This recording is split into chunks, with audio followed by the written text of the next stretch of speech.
السلام علیکم ورحمۃ اللہ وبرکاتہ. کیا حال ہے سب کا؟ الحمدللہ. نئے آنے والوں کو خوش آمدید، اہلاً و سہلاً مرحبا. اللہ سبحانہ وتعالیٰ آپ کا آنا مبارک کرے، آپ کے لیے بھی ہمارے لیے بھی، اور آپ کو بہت زیادہ یہاں سے خیر سمیٹنے کی توفیق ہو اور بہت آسانیاں ہوں اور بہت اچھے سے مکمل کر کے یہاں سے جائیں، اور آئندہ بھی ساری زندگی کے لیے قرآن کو اپنا ساتھی بنائے رکھیں انشاءاللہ تعالی. تو آج ہم انشاءاللہ حدیث نمبر 57 سے شروع کریں گے، جو ہے پیج نمبر 23. نحمده ونصلی علی رسولہ الکریم، اما بعد فاعوذ باللہ من الشیطان الرجیم. بسم اللہ الرحمن الرحیم. رب اشرح لی صدری ویسر لی امری واحلل عقدۃ من لسانی یفقہوا قولی. دوسروں کو آسانی دینا. عن انس عن النبی صلی اللہ علیہ وسلم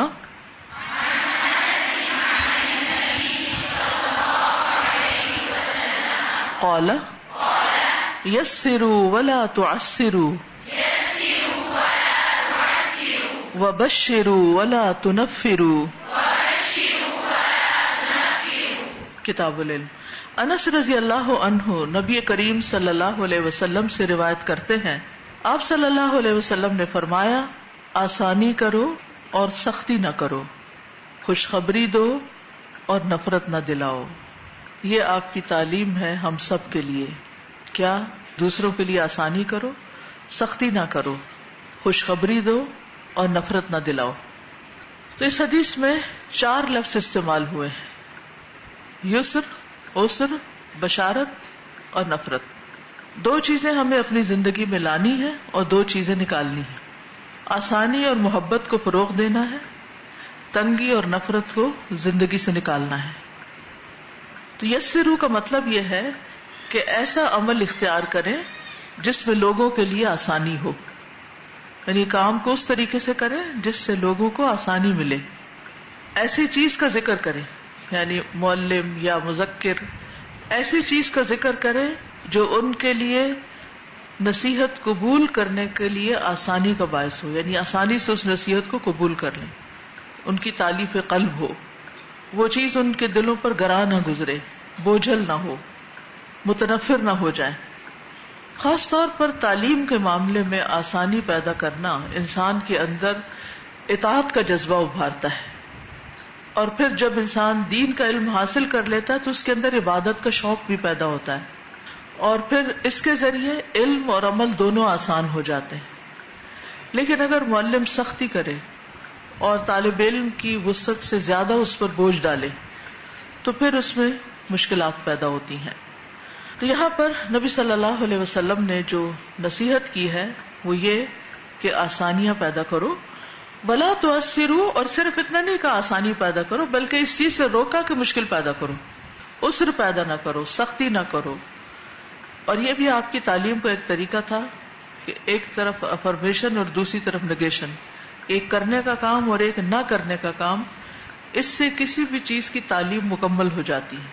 اگر صرف کرنے کے کام بتا دیے جائیں تو بات نہیں بنتی جب تک کہ نہ کرنے کے کام بھی ساتھ نہ بتائے جائیں.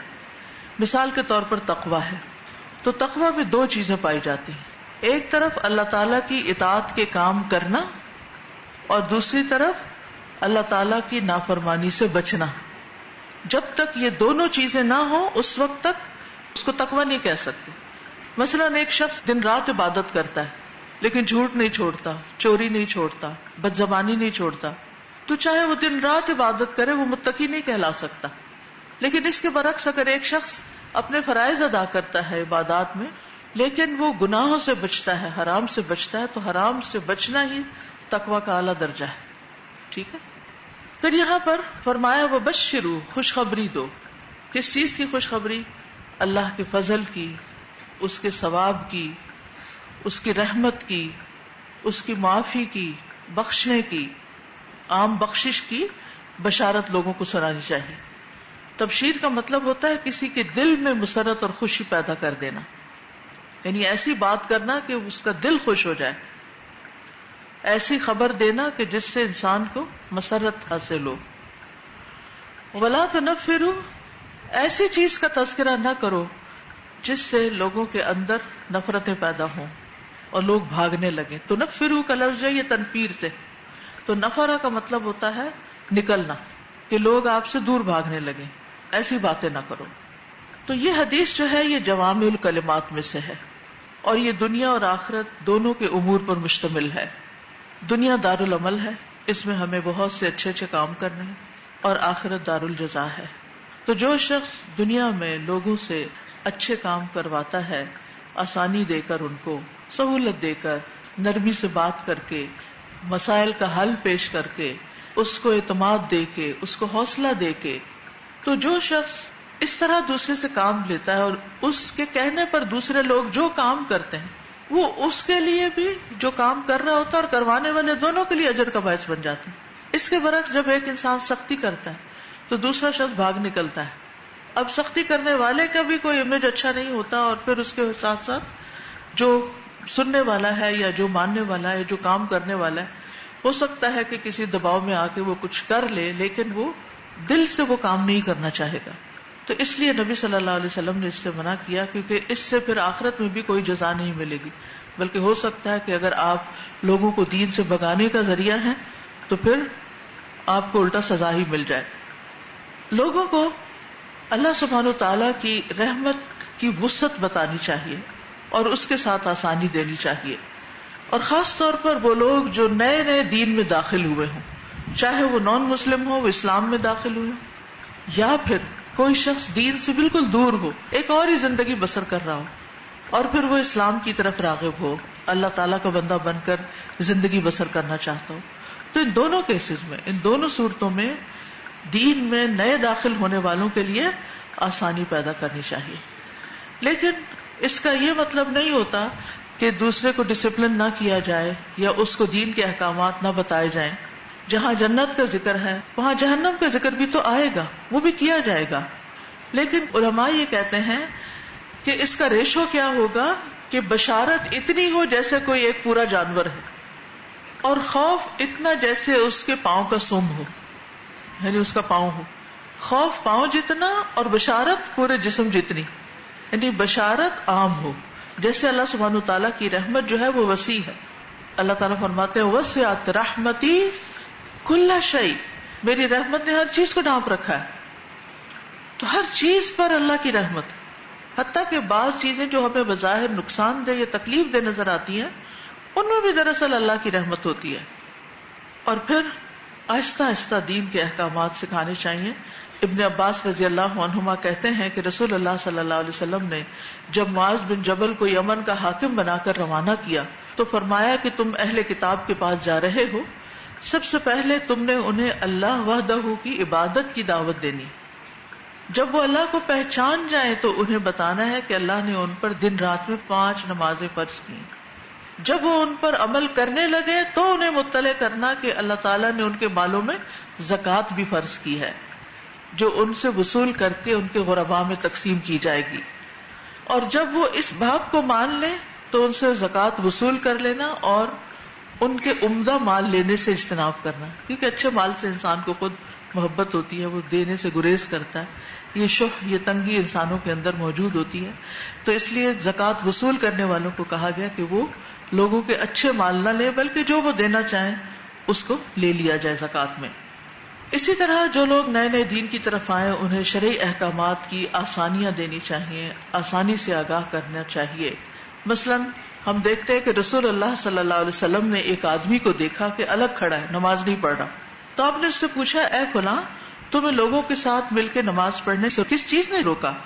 تو اس نے کہا کہ یا رسول اللہ صلی اللہ علیہ وسلم، مجھے جنابت لاحق ہو گئی، یعنی میں ناپاک ہوں، نماز نہیں پڑھ سکتا. آپ نے فرمایا تم مٹی استعمال کر لو، تیمم کر لو، وہ تمہیں کفایت کرے گی. یعنی اگر اس وقت نہانے کا وقت نہیں یا نہانے کے لیے پانی نہیں، کیونکہ اس نے کہا تھا کہ پانی نہیں، تو تم تیمم کر کے نماز پڑھ لو. تو آپ نے اس کے لیے کیا کیا؟ آسانی پیدا کر دی. اسی طرح ام سلمہ کہتی ہیں میں نے عرض کیا اللہ کے رسول، میں ایسی عورت ہوں کہ کس کر سر کے بالوں کی چوٹی بناتی ہوں، یعنی بال خوب باندھتی ہوں، تو کیا میں غسل جنابت کے لیے پھر بال کھولا کروں؟ آپ نے فرمایا نہیں، بس اتنا ہی کافی ہے کہ اپنے سر پر 3 چلو پانی ڈالو اور پھر اپنے آپ پر یعنی باقی جسم پر پانی بہا لو. یعنی 3 دفعہ 3 مگے مثلاً اگر سر پہ ڈال کے ان کو اچھی طرح سر کو مل لیا جائے کہ جڑیں وغیرہ گیلی ہو جائیں تو چوٹیاں کھولنا ضروری نہیں. ہاں جب پیریڈز کے لیے نہانا ہوتا ہے تو پھر بال کھولنے چاہیے. چوٹی بنائی ہوئی ہے یا ویسے کسی بھی طرح ان کو کسا ہوا ہے تو ان کو کھول کے دھونا چاہیے پورے بالوں کو. لیکن ادروائز غسل جنابت میں دھونے کی ضرورت نہیں ہوتی, صرف گیلا کرنا بھی سر کو کافی ہو جاتا ہے. پھر اسی طرح یہ ہے کہ جہاں رخصت ہو وہاں رخصت دینی چاہیے.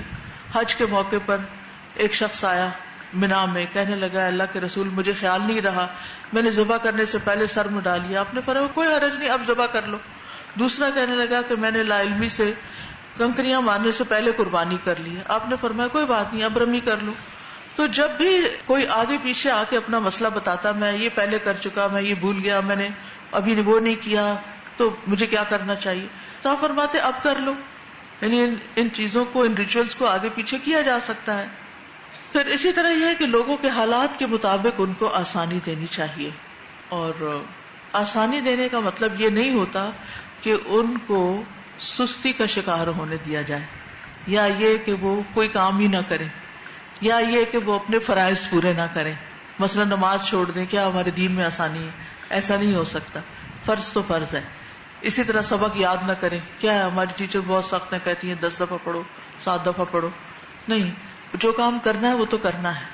اسی طرح اگر گھر میں کوئی بیمار ہے, اس کو دوا کھلانی ہے اور آپ خود بھی تھکے ہوئے ہیں, اٹھ کے آپ کو کھلانی ہی ہے. تو روزمرہ زندگی میں آسانیاں پیدا کرنے کا مطلب یہ ہے کہ لوگوں کے پیچھے نہ پڑ جاؤ اور لوگوں کو تھوڑی سپیس دو, لوگوں کو کام کرنا سکھا دو, ان کا مسئلہ حل کر دو, ان کو طریقہ بتا دو, ان کو فیسیلیٹیٹ کر دو, کچھ خود ان کے ساتھ لگ کے کام کروا دو. تو بہت سے طریقے ہوتے ہیں آسانیاں پیدا کرنے کے. اب اگر آپ کے ذہن میں کوئی طریقہ ہے تو آپ بھی بتا دیجیے.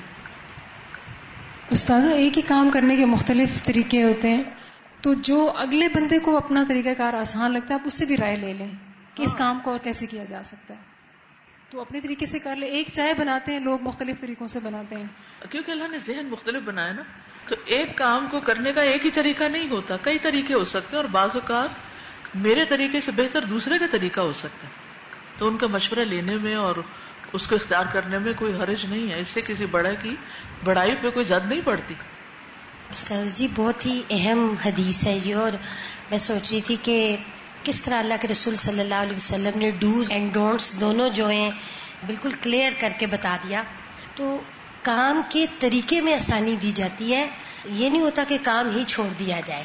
تو جہاں جہاں ہمارے طریقوں میں کوئی ڈیفیکلٹی ہے یا کسی کو کرنے میں کوئی مشکل پیش آ رہی ہوتی ہے تو اس میں ہم انہیں گائیڈ کر سکتے ہیں, ان کو فیسیلیٹیٹ کر سکتے ہیں. مثلا ہمارے اسٹوڈنٹ کو اگر سبق نہیں یاد ہو رہا تو اس کو طریقہ بتایا جا سکتا ہے, لیکن یہ نہیں کہہ سکتے کہ کرنا ہی نہیں ہے. تو دونوں چیزوں میں, یا یہ کہ اگر وہ بیمار ہو گیا یا کسی وجہ سے نہیں کر سکا تو پھر اس کو یعنی بے عزت کیا جائے یا اس کے ساتھ سختی کا برتاؤ کیا جائے, بالکل اس کو سہولت بھی دی جائے. بالکل. یعنی اگر وہ مثلا کسی واقعتاً ریزن کی وجہ سے 7 دفعہ نہیں کر پایا تو 6 دفعہ پہ بھی کر لیا تو اس کا سبق سنا جا سکتا ہے, اور اس ریزن کی وجہ سے احساس دلایا جا سکتا ہے. ٹائم مینجمنٹ سکھائی جا سکتی ہے, کیونکہ کسی بھی کام کے شروع میں جب کہیں بھی, مثلا میں جب ٹریول کرتی ہوں مختلف جگہوں پر, تو پہلے کچھ گھنٹے میرے لیے کچھ مشکل ہوتے ہیں, کیونکہ تھوڑا سا ڈس اورینٹیڈ ہو جاتا ہے انسان ایک نئی جگہ پر. ہر چیز کی جگہ بدل جاتی ہے, ہر چیز کی. تو کوئی چیز کہاں رکھے گی, کوئی کہاں کیا ہوا, تو اس میں وقت لگتا ہے. لیکن یہ ہے کہ جو ہی میں اپنے آپ کو پابند کر لیتی ہوں کہ یہ کام اتنی دیر میں, اتنی دیر میں, اتنی دیر میں, تو وہ چیزیں اسموتھ ہونے لگتی اور انسان کا دل بھی لگنے لگتا ہے. ورنہ ہر نئی جگہ پر انسان اجنبیت محسوس کرتا ہے. تو دوسروں کو انس فراہم کرنا اور اللہ کی رحمت اور ثواب اور اجر کی بشارتیں سنانا, یہ بھی زندگی کو بہت آسان کر دیتا ہے. یعنی جس کو دوسرے لفظوں میں موٹیویٹ کرنا کہتے ہیں. محبت سے بڑے بڑے پہاڑ سر کر لیے جاتے ہیں. یعنی جب کسی کام کا بہت شوق ہوتا ہے انسان کو, کسی چیز سے محبت ہوتی ہے, مثلا کسی انسان سے محبت ہو آپ کو اور اس سے ملاقات کے لیے آپ کو 2 گھنٹے پیدل چلنا پڑے تو آپ تیار ہو جاتے ہیں, میں پیدل بھی چلی جاؤں گی, بس مجھے جانے دیں. لیکن اگر آپ کے دل میں کسی کام کی محبت نہیں تو آپ کے سامنے بھی چیز پڑی ہو تو آپ گوارا نہیں کریں گے اس کو دیکھنا. تو اس لیے بشرو, بشارتیں دو اور خوشخبریاں دو اور محبتیں دلاؤ. جی استاذہ جی، کچھ اسٹوڈینٹس ایسے ہوتے ہیں جو ویک اسٹوڈینٹس ہوتے ہیں اور ان کا مینٹل لیول اتنا نہیں ہوتا، وہ شروع میں پریشان بھی ہوں گے، اٹکیں گے بھی. تو مجھے وہ بات یاد آ رہی تھی کہ آپ بتاتی تھی کہ آپ اپنے والد کو جب آپ لوگ بچے سبق سناتے تھے تو وہ آپ لوگوں کو فیسیلیٹیٹ جی ساتھ خود میں دیتے جاتے جی. تو آج اس کی خیر دیکھیں کہ ہمارے ہاں روایتی جو قرآن پڑھانے کا طریقہ ہے وہ یہ ہے کہ بس قرآن کو لے کے اور وہ تشدد کے ساتھ اور بس نہیں یہ پڑھنا ہے، تو وہ چیز نہیں ہونی چاہیے. اسٹوڈنٹ کو چلانا چاہیے آہستہ آہستہ، جیسے چھوٹے بچے کو آپ ہاتھ پکڑ کے چلاتے ہیں نا، یہ ایک اللہ تعالیٰ نے ایک بار بار نیچرل گرتا ہے وہ جی بار بار گرتا ہے، تو ایک نیچرل ایک اللہ تعالیٰ نے طریقہ بتایا ہو. سازا جی، کام کے طریقے میں دوسروں کے لیے آسانی پیدا کرنے کا تعلق جو ہے اسمارٹ ورکنگ سے ہے، اور آج کل ہر جگہ اسی کو پریفر کیا جاتا ہے کہ we do not need hard working, rather we need smart working. تو ہمیں یہ طریقے آنے چاہیے and we should ask for حکمہ، کیونکہ حکمت سے یہ طریقے آتے ہیں کہ دوسروں کے لیے ہر معاملے میں، even if it is cooking اور اسٹڈیز. سازا، آج صبح ہی مجھے نا ایک میل آئی اپنے اسٹاف کی طرف سے کہ ایک خاص ان کا رول تھا، تو انہوں نے کہا میں بہت زیادہ یہ بھی کام کر رہا ہوں، یہ بھی کام، اور یہ ایڈڈ رول ہو گیا ہے، تو اب مجھے کوئی مانیٹری اس کا وہ ملا جائے نا، یعنی ایکنالجمنٹ ملے یا کوئی ریز ملے اس طرح کا.